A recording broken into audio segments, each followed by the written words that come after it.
माझा आवाज. अलंकापुरी पुण्यभूमी पवित्र, तिथे नांदतो ज्ञान राजा सुपात्र. तया आठवितात महापुण्य राशी, नमस्कार माझा सद्गुरु ज्ञानेश्वरासी. पहिल्यातलं आठवायला लागलं. माता यस्य तपस्विनीच जनको, वैराग्य रागान्वित भ्रातारो गुरुणा निवृत्तिसहिता निर्वृत्तिसहिताः. इत्थं साधु कृपान्वितं स्वयमहो ज्ञानामृतेनावृतं, वन्दे तं करुणाकरं प्रभुवरं श्रीसन्तज्ञानेश्वरं श्रीसन्तज्ञानेश्वरं. नमोऽनन्ताय शुद्धाय कूटस्थायात्मने नमः. प्रेमाम्बुधिविहाराय ज्ञानराजाय ते नमः. माधुर्यरसकल्लोला शिवशक्तिस्वरूपिणी, अमृतानुभवार्थाय वन्दे ज्ञानेशनन्दिनी. ज्ञानदेव गुरु ज्ञानदेव तारू, उतरिल पहिलं पारू ज्ञानदेव. ज्ञानदेव माता ज्ञानदेव पिता, तोडील भव व्यथा ज्ञानदेव. ज्ञानदेव माझे सोय रे दाय रे, जीवलग निर्धारे ज्ञानदेव. सेनामणे माझा ज्ञानदेव निधान, दाविली निज खूण ज्ञानदेवे. ज्ञानियांचा राजा गुरु महाराव, म्हणती ज्ञानदेव तुम्हाईसे. म्हणती ज्ञानदेव तुम्हाईसे. मज पामरासी काय थोरपण, पायीची वहाण पायी बरी.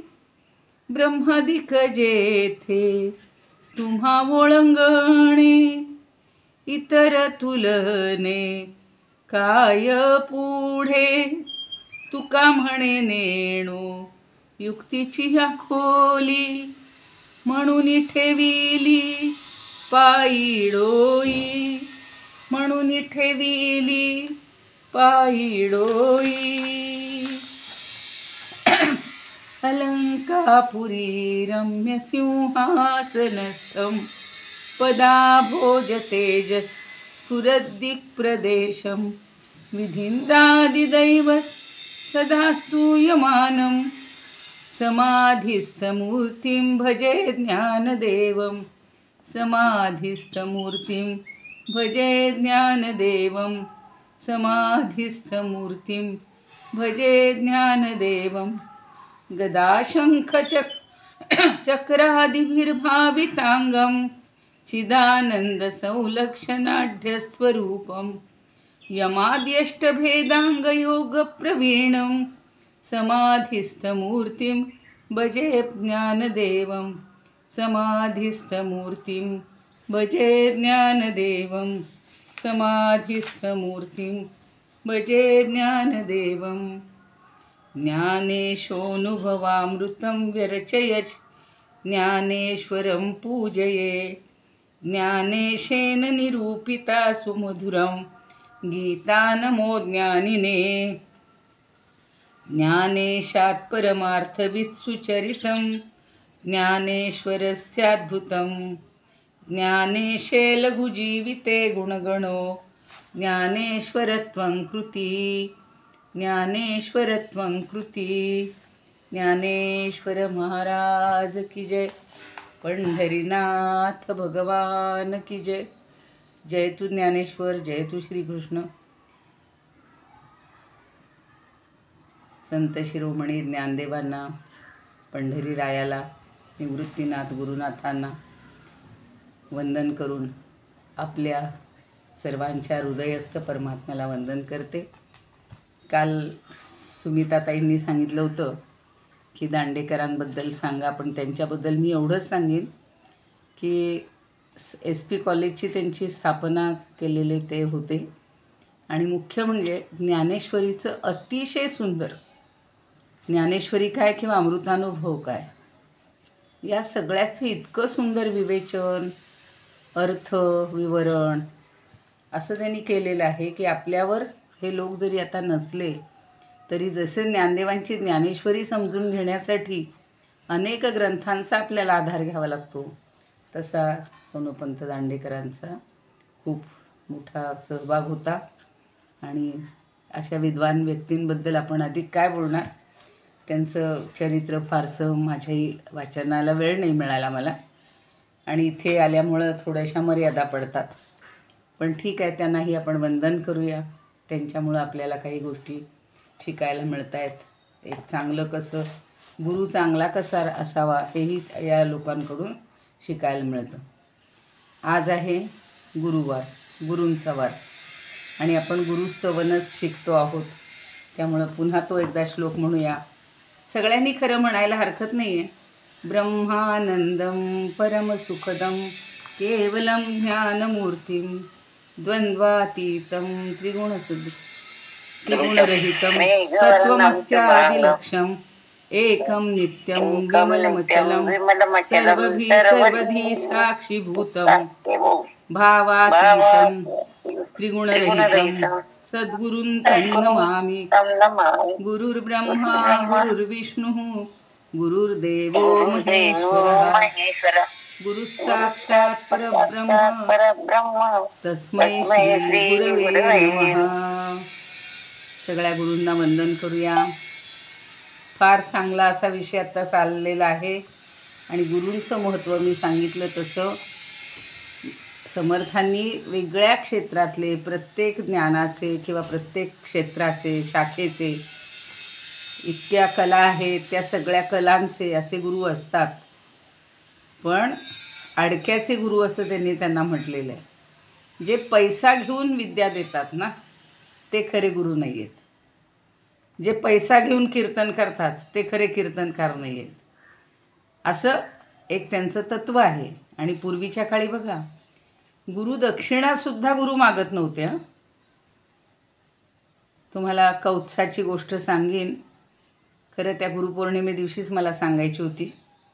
सहज आत्ता आठवलाय विषय म्हणून सांगते की कधीही कुठल्याही छात्राला किंवा त्यांच्या शिष्याला जाताना त्यांनी म्हटलं नाही की पुन्हा आठवण ठेव बाबा, माझ्याकडं मला भेटायला येशील तेव्हा अमुक अमुक घेऊन ये, तुझ्या घरी असं आहे तर. नाही, फक्त समर्पित भावनेनं आणि अध्यापन करणं, ज्ञान देणं हे माझं कर्तव्य आहे, या भावनेनं हे गुरु सगळं करत होते. आणि तिथे शिष्य त्यांच्या इथं राहत होते.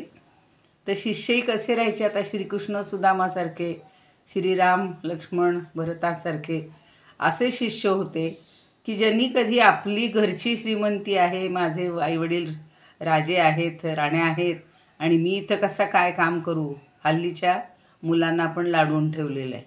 मग जास्त पैसे द्यायचे, मोठ्या मोठ्या हॉस्टेल्समध्ये घालायचं, हा भाग वेगळा आहे.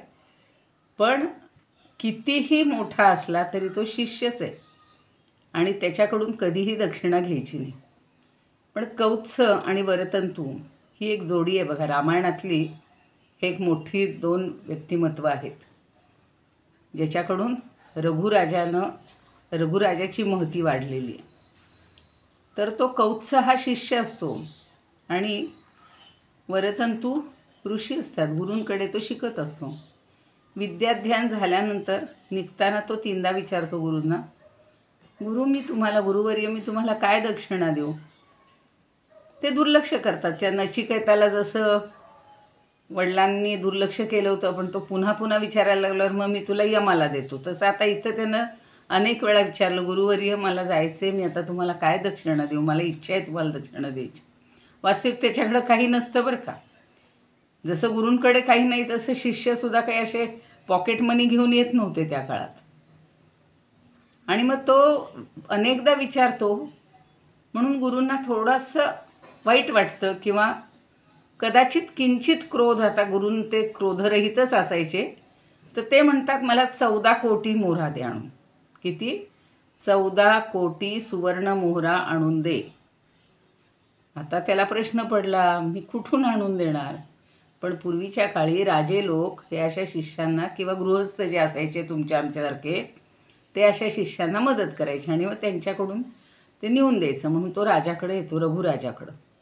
पण रघुराजानं विश्वजित यज्ञ केलेला असतो आणि सर्वस्वाचं दान केलेलं असतं. मला सर्वस्व हा शब्द त्या रघुवंशातल्या रघुकडून कळलेला आहे, तसंच त्या नचिकेताच्या वडिलांकडून कळलेलं आहे.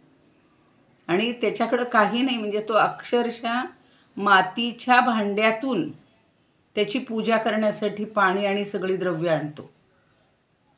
ते आणल्यानंतर त्याच्या लक्षात येतं त्या कौत्साच्या की आपण चुकीच्या वेळेला आलो आहोत, याच्याकडून आपण काही मागू शकणार नाही.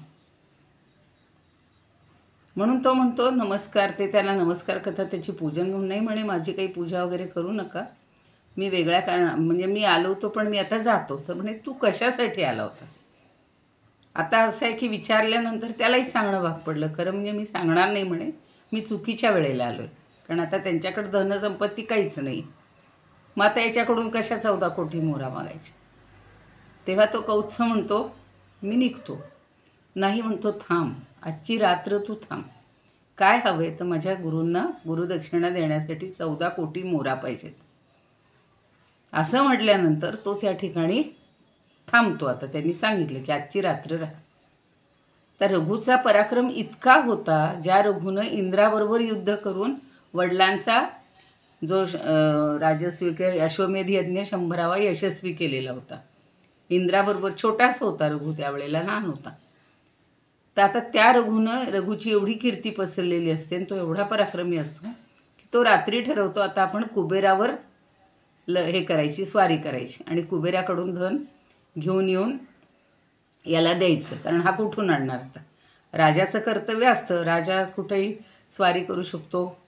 पण अर्जुनाच्या आणि श्रीकृष्णाच्या संवादातून शिकलेलं आहे की ज्यांनी त्यांनी आपलं कर्तव्य करायला काही हरकत नाही. रात्री तो करणार म्हटल्यानंतर मध्यरात्री पहाटेच त्याच्या खजिन्यामध्ये मोहरांचा पाऊस पडलेला आहे, सुवर्ण मोहरांचा पाऊस पडला आहे. आणि ब्राह्ममुहूर्तावर तो सांगत आला, त्यांचा जो खजिनदार म्हणजे खजिन्यावरचा अधिकारी आहे किंवा आपण हल्लीच्या भाषेतला सेक्युरिटी समजू, सुरक्षा, तो आलाय धावत धावत. महाराज आश्चर्य झालं. काय झालं तर म्हणे आपल्या खजिन्यामध्ये सुवर्ण मोहरांचा पाऊस पडलाय. आणि तो म्हटल्यानंतर राजाही बघायला गेला, रघुराजा बघायला गेला, सगळं भरलेलं असतं त्याचं भांडार. आता त्याला ठेवायचं नसतं, कारण त्यानं सगळ्या सर्वस्वाचं दान केलेलं आहे एकदा. आता काय करायचे ते पैसे आपल्याला? मोहरांचं करू काय? तो त्या कौत्साला म्हणतो तू आता हे सगळं घेऊन जा. तो म्हणतो मला एवढ्याचं काय करायचं, मला फक्त गुरूंना 14 कोटी मोहरा द्यायच्यात, तेवढ्याच मला मोजून द्या. म्हणून मी तो पाठ जेव्हा आम्ही हे केलं होतं, एडिट केलं होतं, त्यावेळेला अहो दाता अहो क्या अहो असं, म्हणजे जो दान देणारा आणि दान घेणारा हे दोन्ही कसे आश्चर्यकारक आहेत असं ते हे केलं होतं. हा पाठ मला आठवतं चांगला. आणि मग तो म्हणतो मी तुला उंटावरून, हत्तीवरून, घोड्यावरून सगळं पाठवतो रथातून घालून. नको म्हणला, मला फक्त 14 कोटी द्या. मग त्यांनी फक्त 14 कोटी मोहरा नेले आणि आपल्या गुरूंना दिले. असे गुरु. आता तुम्ही म्हणाल की मग तसे गुरु काय, त्यांनी कशाला सुवर्णाचं मानायचं? आता आपण काल पाहिलं की मोक्षरूपी सुवर्णाचं दान करणारे गुरु आहेत आणि लहान किंवा थोर असा भेदभाव न करणारे गुरु आहेत आणि तेच आपल्याला मुक्तीचा मार्ग दाखवत असतात. कालच्या सातवी आपण ओवी, म्हणजे त्या ताईंनी फक्त 5व्या ओवीचा अर्थ सांगितला. 6व्यामध्ये असं म्हणलेलं होतं, सामर्थ्याचे निबिके जो शिवाचेही गुरुत्व जिंके, आत्मा आत्मसुख देखे आरसाजी. आरशाचं उदाहरण दिलेलं होतं की या सद्गुरुरूपी आरशामध्येच स्वतःच्या अस्तित्वाचं तो दर्शन घेतो, म्हणजे आत्मरूपाचं दर्शन घेतो. आणि सामर्थ्यापुढे शिवापेक्षासुद्धा सद्गुरू श्रेष्ठ आहे असं आपल्याला काल समजलेलं होतं. शिष्यांचं सामर्थ्याच्या दृष्टिकोनातून कधी असं तोललं जात नाही, पण स्वयंभू गुरु हा इतका सामर्थ्यवान आहे की सद्गुरूच शिवाचं रूप प्रगट करतो आणि शिष्याला आपल्या दर्पणामध्ये दर्शन देतो. 7वी ओवी होती, बोधचंद्राची या कळा विखुरलिया एकवळा कृपा पुनीत लीळा पुनीव लीळा करी जयाची.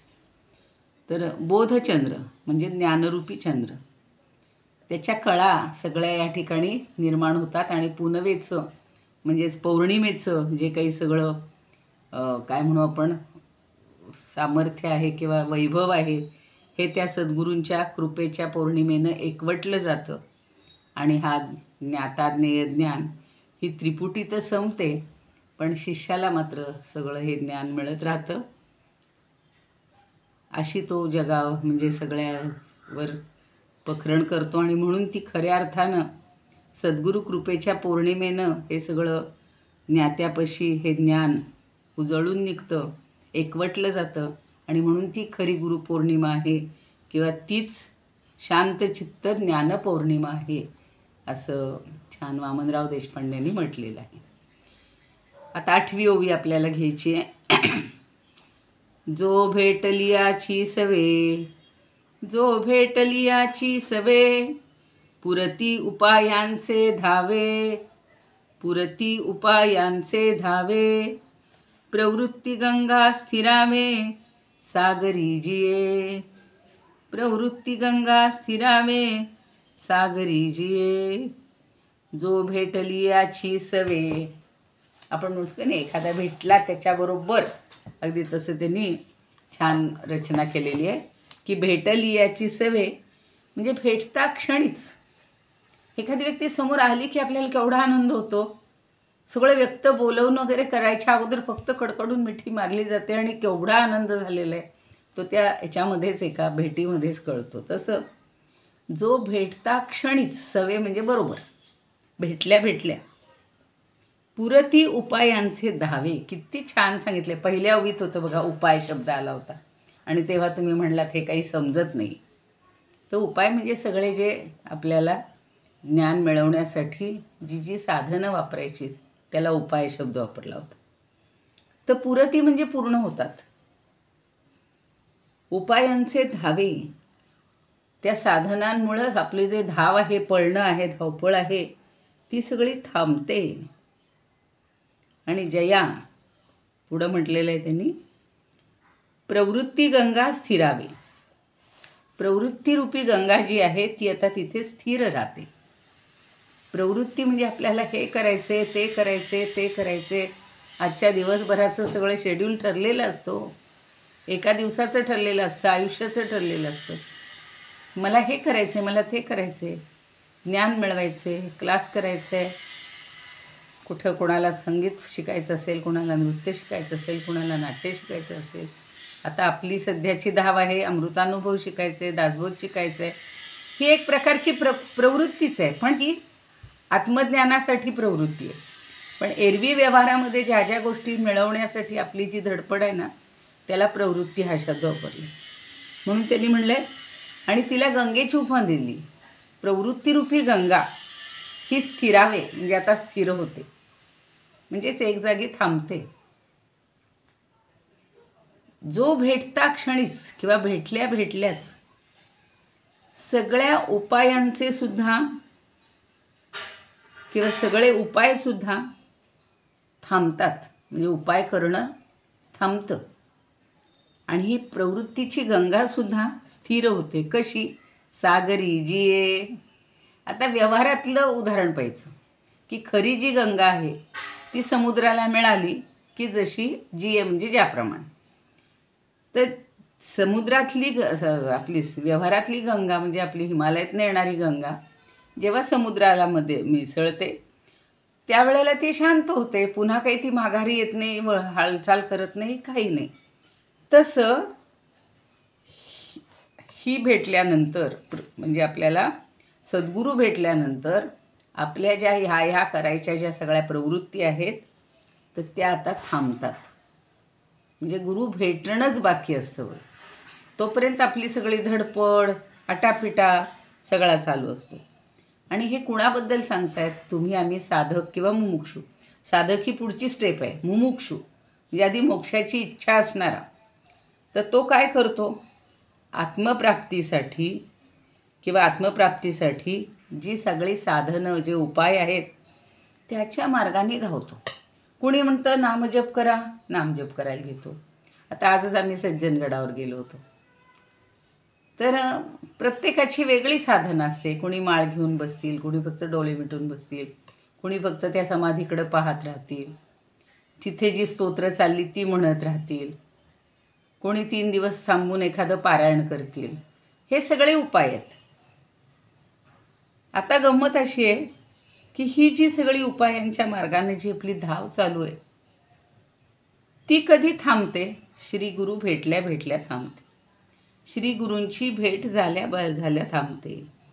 आता त्याला एक व्यवहारातलं उदाहरण घेऊ की आता आम्हाला परत घरी यायचं होतं. मग घरी येण्यासाठी आपल्याला जो मार्ग आहे किंवा जे साधन असेल, समजा बसनी यायचं असेल तर बसनी, तिथल्या रिक्षाने यायचं असेल तर रिक्षाने, आणि मार्गाने ज्या मार्गाने यायचं त्या मार्गाने, समजा स्वतःच्या वाहनाने स्वतःच्या वाहनाने. पण आपलं घर आलं की पुन्हा आपल्याला धडपड करावी लागते का हो? नाही. एकदा घराची आपली गाठ पडली की आपली सगळी धावपळ थांबते. तसं गुरूंची गाठ पडली की ह्या सगळ्या प्रवृत्ती थांबतात. काहीच करावं लागत नाही.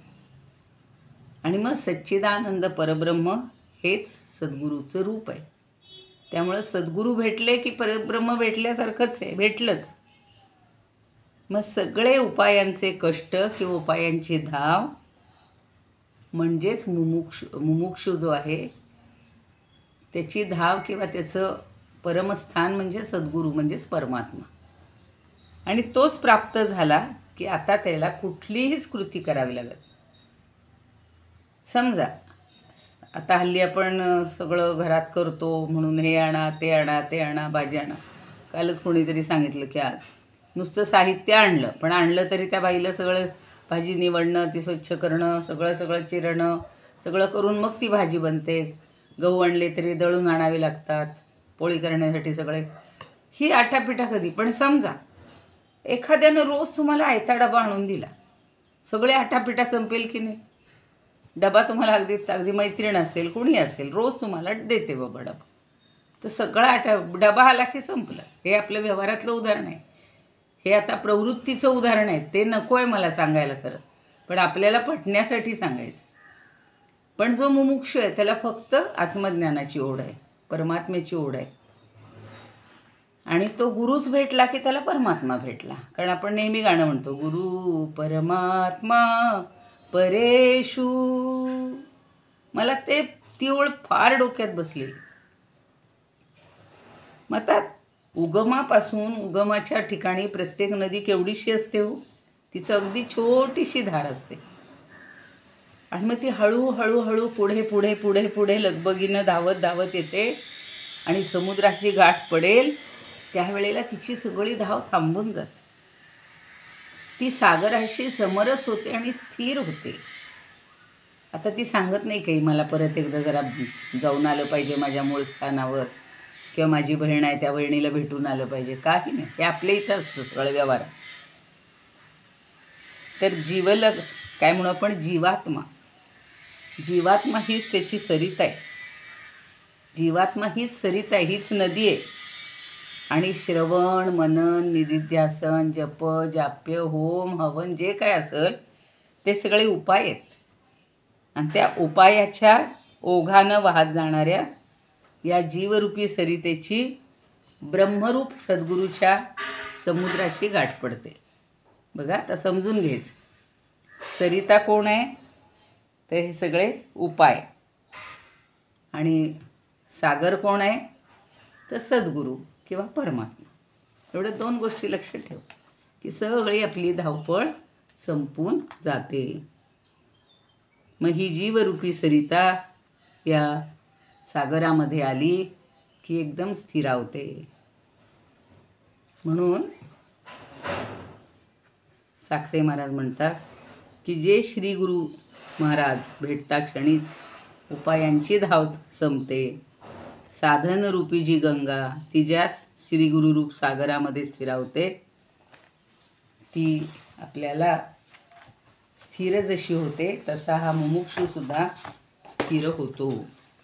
एक छान त्याच्यावर थोडंसं विवेचन केलेलं आहे किंवा सांगावंसं वाटते की गुरु जर आपण ज्यांना गुरु म्हणतोय, आम्ही ज्यांना गुरु मानलं ते गुरु जर आता नसतील तर, ज्या वेळेला गुरु केले असतील तेव्हा गुरु असतील, आता नसतील तर काय करायचं? किंवा खूप जण म्हणतात, आम्हाला, माझ्या काही आहेत मैत्रिणी याच्यामध्ये वर्गामध्ये, त्या म्हणतात आम्हाला मॅडम गुरुच मिळत नाही तर आम्ही काय करायचं?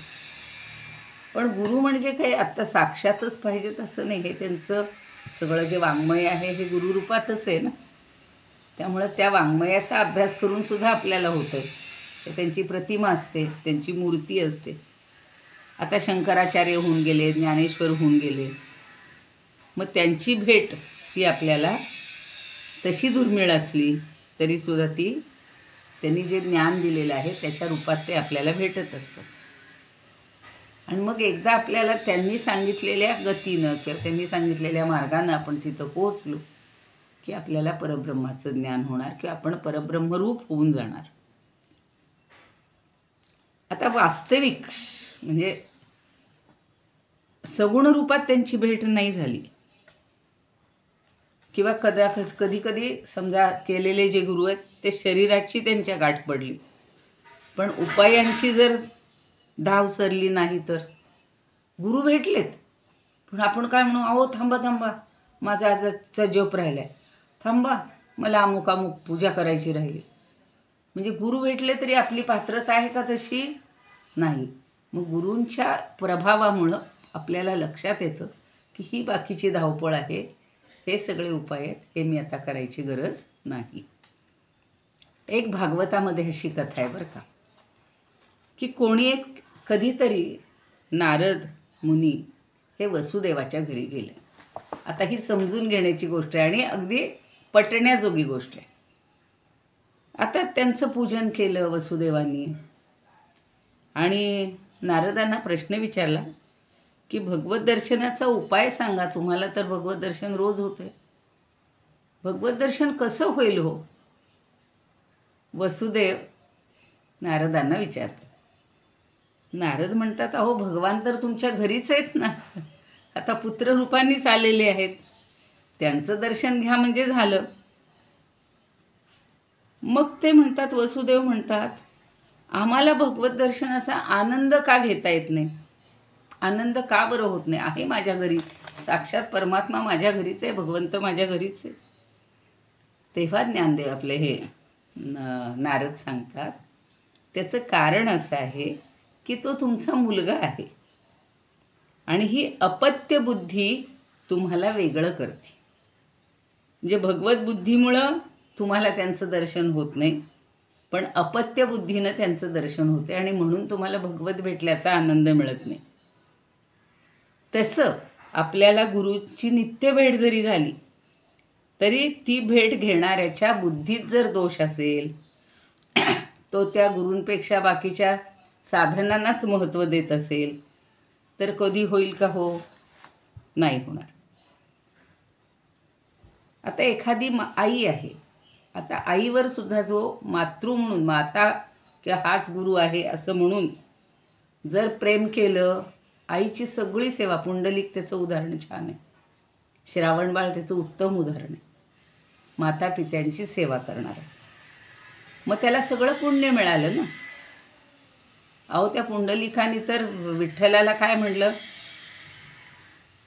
साक्षात परब्रह्म समोर येऊन उभे राहिलेत, पण तो आईवडिलांचे पाय चुरत होता आणि म्हणून तो म्हणतो, चुरता चुरता चरण आईचे, चुरता चुरता चरण आईचे, भक्त करी मग स्मरण प्रभूचे, कौतुक पाहत मातृप्रीतीचे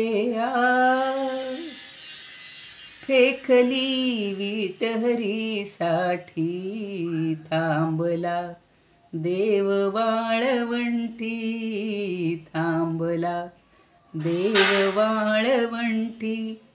असा पुंडलिक क्वचित आपल्या आईवडिलांसाठी पाणी आणून दशरथाचा बाण लागून माझ्या मातापित्यांना तेवढं पाणी निघून दे सांगणारा श्रावण आगळाच.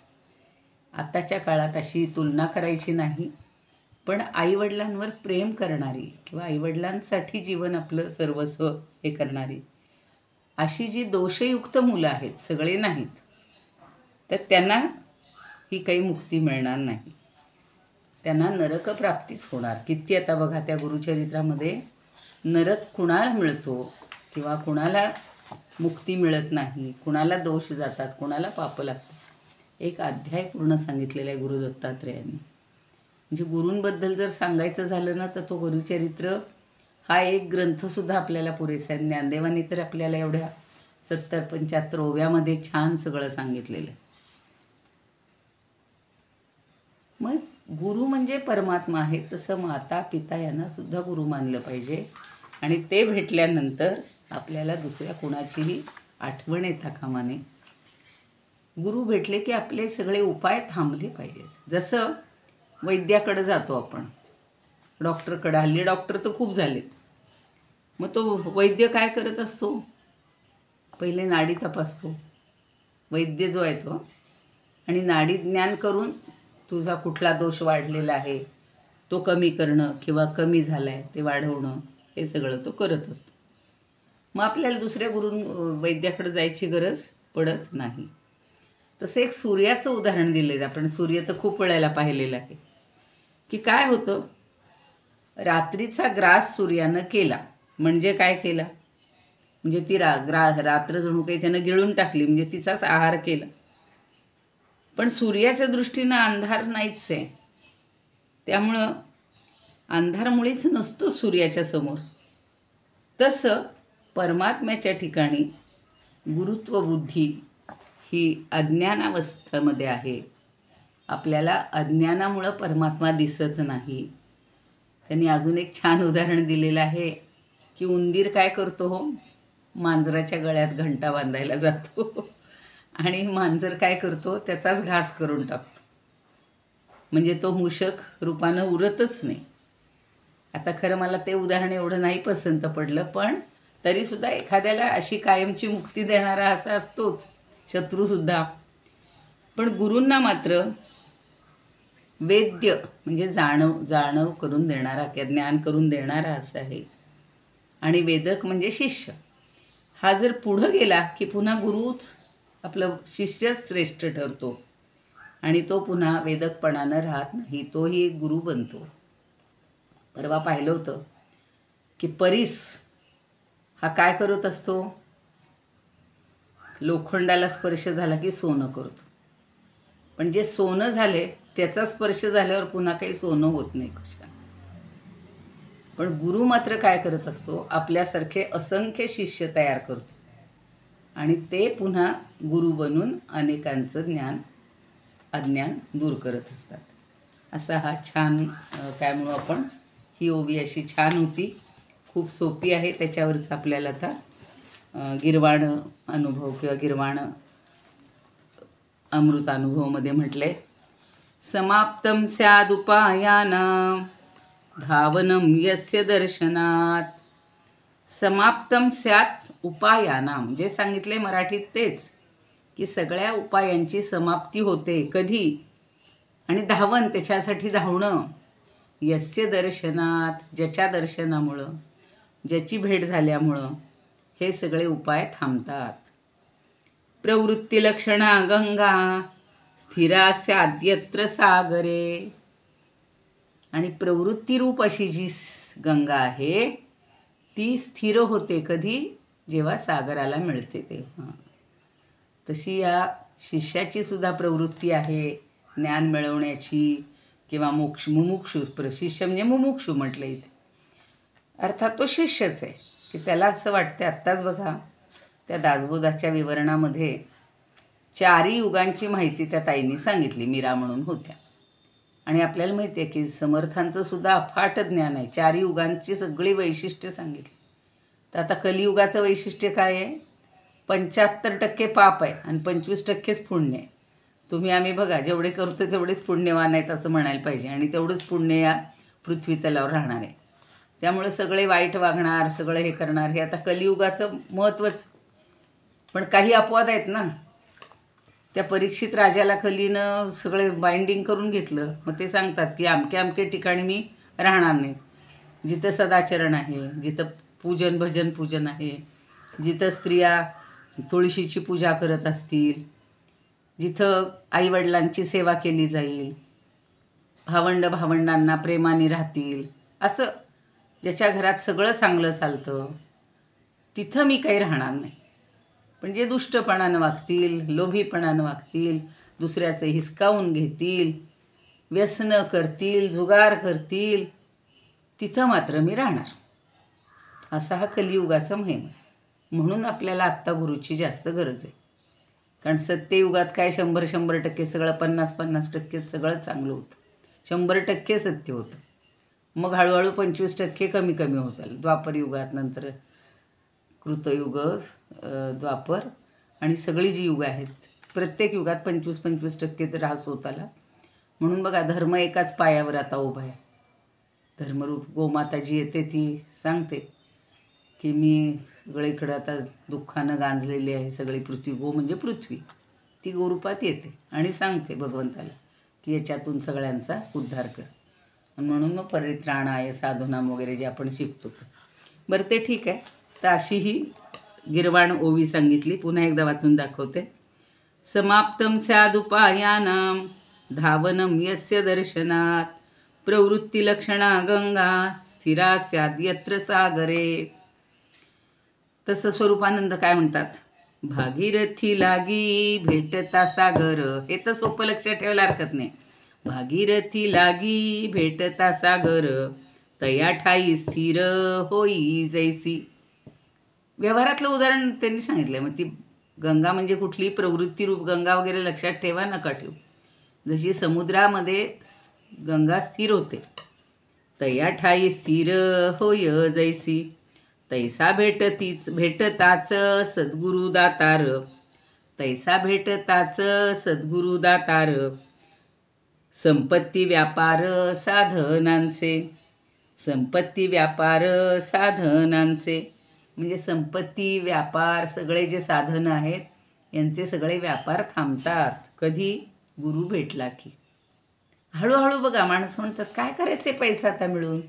खूप जण विचारतात अमकं केल्यावर काय. म्हटलं कशासाठी आता पैसा मिळवायचा आणि तो ठेवायचा कुठे. अशी हळूहळू माणसाची धनसंपत्तीपासून पण प्रवृत्ती कमी होते. आणि जेवढी निवृत्ती, प्रवृत्तीच्या विरुद्ध निवृत्ती, त्या काकड आरतीत गाणं आहेत बघा, प्रवृत्ती निवृत्ती दोघी बहिणी. त्या दोघी बहिणीच आहेत पण दोघींची स्वरूपं वेगळी आहेत. प्रवृत्ती म्हणजे मला हे पाहिजे, मला ते पाहिजे, मला ते पाहिजे.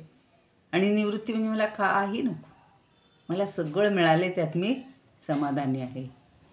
आपण म्हणतो ना मोर दॅन सफिशियंट. मला जेवढ्या अपेक्षा होत्या त्याच्यापेक्षा 100 पटीने जास्त मिळालेले. आता कशाला काय हवं आहे कुणाकडून, काही नको. कारण काय की आपल्याला हे समर्थ, ज्ञानदेव, तुकाराम, नामदेव, एकनाथ सगळे गुरु भेटलेले आहेत. आणि सगळ्यांच्या ग्रंथातून आता आपल्याला समजले की ही सृष्टीमध्ये सगळं जी चंचलता आहे ही आपण नष्ट करायला पाहिजे आणि फक्त भगवंताचं चिंतन, मनन, पूजन, त्याच्यावर विश्वास आणि या सगळ्यावर विश्वास न ठेवता आपलं जीवन सार्थकी लावायला पाहिजे. अशी ही या 8व्या ओवीचं बरंचसं मला आज खूप सांगावंसं वाटलं. आणि अगदी सोप्या भाषेत पुन्हा त्या ओवीचा अर्थ लक्षात घ्या. नाही तर सगळे म्हणतात की आम्हाला सांगता येत नाही. खूप सोपं आहे. काय सांगितलं, जो भेटली याची सवे पुरती उपायाचे धावे प्रवृत्ती गंगा स्थिरावे सागरी जिये. म्हणजे जो भेटती याची म्हणजे गुरुमूर्तीचं दर्शन झालं नाही तोपर्यंत जगाच्या व्यवहाराची महती आणि सगळे उपाय चालू असतात. पण सद्गुरू दर्शनानं हे सगळे उपाय थांबतात, स्थिर होतात. जशी गंगा समुद्राला मिळाल्यावर स्थिर होते तसं. आणि जगाचं मिथ्या पण कळतं. हे ज्ञान होतं म्हणजे काय, ह्याचं मिथ्यात्व कळतं आपल्याला. यात काही अर्थ नाही आहे. ह्याच्यात किती तुम्ही हे करा, आत शिराल तेवढं त्या गुहेमध्ये गेल्यासारखी अवस्था असते. परत तिचा मार्गच दिसत नाही. एक अशी गुहा असायची ना की फक्त ते ससा आणि कोल्ह्याची गोष्ट आहे की तो आत आत आत आत गेल्याची पावलं दिसतात, परत येल्याची पावलंच दिसत नाही. म्हणून तो ससा म्हणतो नकोच जायला आतमध्ये, आपण त्याच्यावर उपाय काढू. आणि मग त्यांनी त्या सिंहाशी ठरवलं की तुला रोज एक एक प्राणी पाठवता येईल, कारण जे आत जातील ते गेले, आत गेला तो गेला. तशी आपली अवस्था होती. ते या संसारामध्ये रमण्यापेक्षा आपण असंच थोडं थोडं निवृत्तीच्या मार्गावर लावून गुरूंच्या परमात्म्याच्या ठिकाणी लीन होण्याचा प्रयत्न करूया. कळलं असेल बहुतेक. आता पुढची ओवी फक्त आज वाचून ठेवूया. जयाचे नि अवसरे दृष्टाले दृश्याचे मोहिरे, जो भेटत खेवसरे बहुरूपची घे. एक वेगळी त्यांनी उपमा दिलेली आहे तिथे. अनवसरे, जयाचे नि अनवसरे. अनवसरे म्हणजे प्राप्ती होत नाही तोपर्यंत. आत्ता सांगितलं प्राप्ती झाली की धाव थांबते. आता इथं उलट म्हणतायत, जोपर्यंत प्राप्ती होत नाही तोपर्यंत. दृष्टाले दृश्याचे मोहिरे. दृष्टाले दृश्याचे मोहिरे. मोहिरे म्हणजे मोर्चा किंवा मोहिरेचा अर्थ अन्यथा भास, म्हणजे चुकीचं काहीतरी समजणं किंवा सोंग घेणं असाही अर्थ घेतला आहे बरं का त्यांनी, कारण पुढे बहुरूपी शब्द आलेला आहे. बहुरूपची हे जो भेटत खेवसरे. आत्ता जसं होतं, आत्ताच्या ओवीमध्ये म्हणलं होतं भेटली याची सवे, आणि आता ह्या ओवीमध्ये म्हणतात भेटत खेव म्हणजेच भेटता क्षणीच.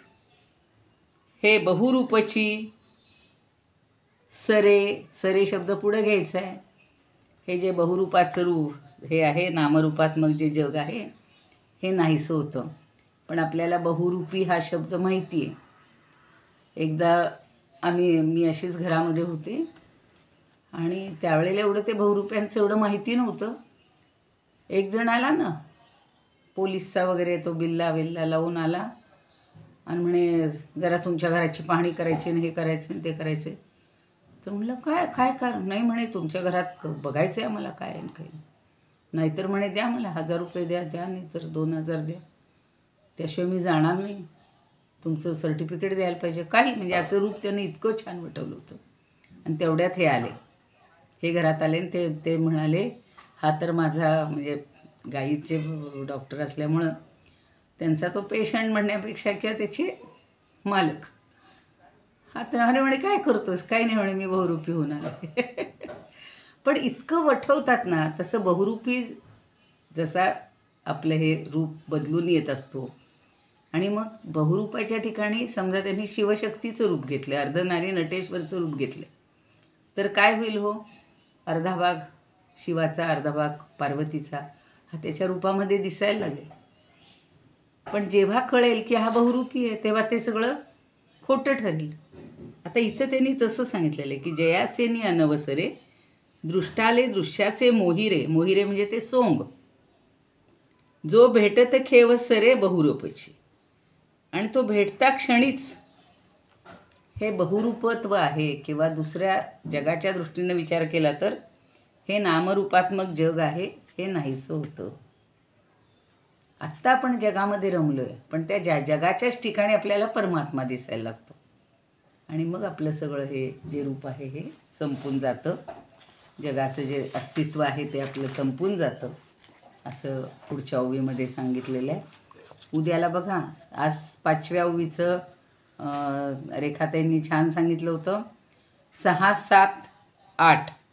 आणि आज 9वी काही नको एवढ्यात. 6, 7, 8 तिघांनी कोणी जरी त्याचा छान अभ्यास करून आला तर त्यानिमित्तानं तुमच्या डोक्यात बसेल. सगळ्यांना अजून ती ओवी छान समजते 5-7 मिनटामध्ये आणि पुनरावृत्ती होते. उद्या कोणी बोलणार आहे का? 6, 7, 8 ओवी आणि मागच्या ह्याच्यातली 5वी. आज सुमिताताईंनी कुठली वाचली होती? 4थी का 5वी? 4थी ताई. 4थी म्हणजे उद्या 5वी वाचायची. 5वी. हो. नाही तर मग तुम्हीच वाचा.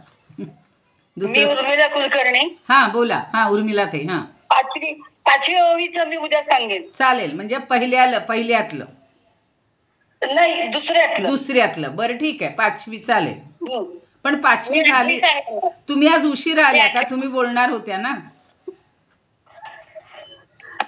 बरं मी ठीक बोलणार आहे. होते ताई. हा ठीक आहे. मग का नाही आल्या तुम्ही लवकर? मी लाईट नव्हती ताई. बरं ठीक आहे, ठीक आहे. त्यामुळे आता जॉईन झाले मी. बरं चालेल. मग 6व्याचं करा आता वाटलं असतं उद्या तुम्ही. 6व्याचं हा सांगते. उद्या 6व्याचं सांगा. पहिल्या ह्याच्यातलं पहिल्या प्रकरणात. हो पहिल्यातली आणि आता आपण दुसऱ्यातलंही घेतोय ना. आता दुसऱ्यातले 6, 7, 8 3 ओव्यांचं बोलायचे. ठीक आहे ना. पहिल्यातली 6वी बोला तुम्ही. पहिल्यातली 6वी त्या 5वी बोलतील. चालेल. उर्मिला ताई दुसऱ्यातली 5वी बोलणार आहेत ना? हो दुसऱ्यातली 5वी. हा आणि मग ह्या पहिल्यातली 6वी बोलणार आहे. ठीक आहे. मी दुसऱ्यातली 8वी. चालेल. हो चालेल. दुसऱ्यातली 8वी. मग आता 6वी 7वी कोण म्हणतंय बघा. आणि वेळेत या. बरोबर 4:45ला सुरू करायचं आपण. हो चालेल. का मग शेवटी घेत जाऊया? शेवटी घ्यायचं असेल शेवटी घेऊ, तसं काही नाही. जे सगळे काय होतं? लिंक लागतं. हा मग तेच ना. नव्याची लिंक लागते आणि जुनं पुनरावृत्ती होते. बरोबर. चला ठीक आहे. थांबूया मग. आता कशात सांगताय? पहिल्या प्रकरणातलं 6वी ओवी. बर सांगा का उद्या मग? नाही सांगा ना आता. काही हरकत नाही. आहेत 5 मिनिटं. बोला. बरं थोडक्यात सांगते. थोडक्यात सांगा. आठावरी वियोग भेणे जे बाळ जगाए वडे याली परी न मोडे दोघुले पण. छान. त्याचा अर्थ प्रकृती पुरुषात्मक जगत आहे. या अर्थी जगत हे प्रकृती व पुरुष यांचे बालक आहे.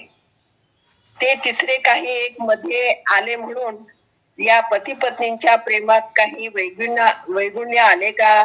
त्यांचे द्वैत काय, अद्वैत काय आणि प्रेम काय कशालाच या जगदरूपी बालकाने बाधा येत नाही. छान. फक्त पहिल्यांदाच जगत म्हणला तिथे जरा मला खटकलं होतं. जगतच म्हणणार. आता शेवटी छान म्हणलं. जगत म्हणजे जग. बरोबर. छान सांगितलं. जगत. हो हा बरोबर. छान सांगितलं. चालेल. आता थांबूया मग. इथं अजून कोणाला काही बोलायचं असेल तर बघा. ठीक आहे. आता उद्याला आल्यावर पहिल्यांदा सुरुवात करू. इदमुपकर्तुं भुवन मंडलम समुदितमिव भास्करम सादरम वंदे ज्ञानेश्वरम. त्रिभुवनमाता भगवद्गीता लोकमंगला लोकविश्रुता. म्हणताय का? लोकहितं संततं ज्ञायता येन ज्ञानेश्वरी विरचिता.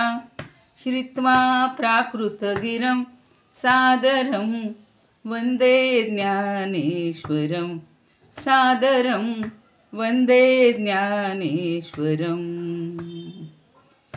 गीताशास्त्रं क्वाम्बुधिकल्पं नवन्तदीयं वयःक्वचाल्पं विषयः विपदां व्रात्यमनल्पं वाग्यज्ञेन च येन भूषितं रसायनं मधुरं सादरं वन्दे.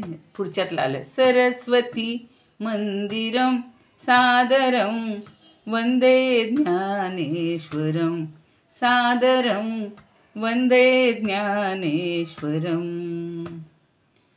यत्र शारदा कृपाप्रसादः यस्य श्रवणात् परमानन्दः निहितो यत्रामृतनिःस्यन्दः काव्यतत्त्वयोः कृतवन्तं तत् रसायनं मधुरं सादरं वन्दे ज्ञानेश्वरं सादरं वंदे ज्ञानेश्वरम. आरती म्हणणार आहे कोण? घेते ताई, मी घ्या. घेते ताई. हो घ्या घ्या घ्या. आरती ज्ञान राजा तेजा सेविती साधू संत मनोवेदला माझा. आरती ज्ञान राजा सकले ज्ञान दही हेतणे नटी कोणी. अवतार पांडुरंग नाव ठेविले ज्ञानी. आरती ज्ञान राजा महाकैवल्य तेजा सेविती साधू संत मनोवेदला माझा. आरती ज्ञान राजा कणकाचे काटकरी उजा गोपिका नारी. नारद सुंदर हो सामगायन करी. आरती ज्ञान राजा महाकैवल्य तेजा सेविती साधू संत मनोवेदला माझा. आरती ज्ञान राजा प्रगट गुह्य बोले हित ब्रह्माची केले. राम जनार्दनी मस्तक ठेविले. आरती ज्ञान राजा महाकैवल्य तेजा सेविती साधू संत मनोवेदला माझा. आरती ज्ञान राजा ज्ञानेश्वर महाराज की जय. पंढरीनाथ भगवान की जय. जय तू ज्ञानेश्वर. मॅडम लोपले ज्ञानजगी राहिलं. म्हणली म्हणल्या बोलले म्हणल्या नाही म्हणल्या ना डायरेक्ट कनकाचे नाही नाही नाही कनकाचे म्हणल्या म्हणल्या कधी झालं. म्हणल्या म्हणल्या म्हणल्या हा, हा. सगळं म्हणल्या. छान म्हणल्या. उद्या म्हणा ताई तुम्ही ती आता. तुम्ही पाठवून येते ना ती जरा पाठवलं ताई म्हणजे मग म्हणता येईल आम्हाला. कोणती कोणती? बाई आता घेतलेली ना शेवटी. बर बर पाठवते. हो चालेल चालेल. इदम उपकर. ठीक आहे. पूर्वी पाठवली होती मी, पुन्हा पाठवते. चालेल चालेल. मी माझ्याकडे थोडीशीच आहे. आपण पहिले सुरुवातीला हा हा तेवढे एकच कडवं घेत होतो सुरुवातीला. बरोबर. देते लगेच लगेच पाठवून देते ग्रुपवर. चालेल हा ताई चालेल चालेल चालेल. जय श्री हा, कृष्ण. जय श्रीकृष्ण. थांबूया. जय उद्या भेटूया. हो, उद्या भेटूया. उद्या कुणाला काही विचारायचंय का?